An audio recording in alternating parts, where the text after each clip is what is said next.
Вот нам позвонили жильцы этого дома.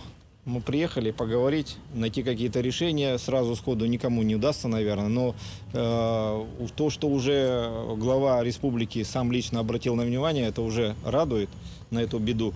И самое главное, что уже какие-то решения предложены. То есть предложение переселения граждан. Сейчас вопрос вот мы обсуждаем. Эта дискуссия пока рабочая такая. Вопрос цены не устраивает жильцов. Какие-то моменты, что это не в центре квартиры.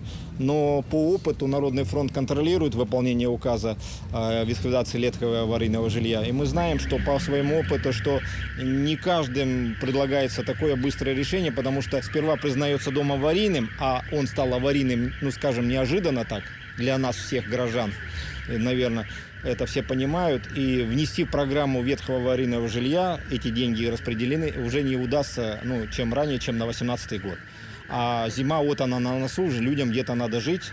И это центр города, у нас на носу дети Сахаазии и так далее. Все, конечно, мы хотим выглядеть хорошо, наверное, перед всеми. Поэтому какое-то решение, я думаю, будет принято. С нашей стороны, я не знаю, чем Народный фронт конкретно может помочь. Я говорю, мы контролируем только указы президента, это указ 600 ветхого аварийного жилья. Если они не подпадают под этот указ, тогда мы попросим.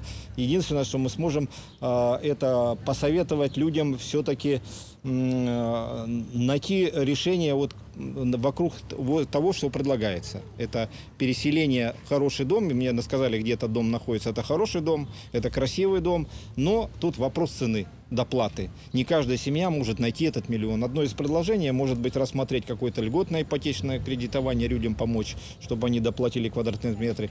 Или, может быть, рассрочку платежа большую сделать. Потому что, еще раз говорю, люди не готовились к этому несчастью. У них скоплений, сбережений таких нету. И надо войти в положение этих людей. Наше мнение такое.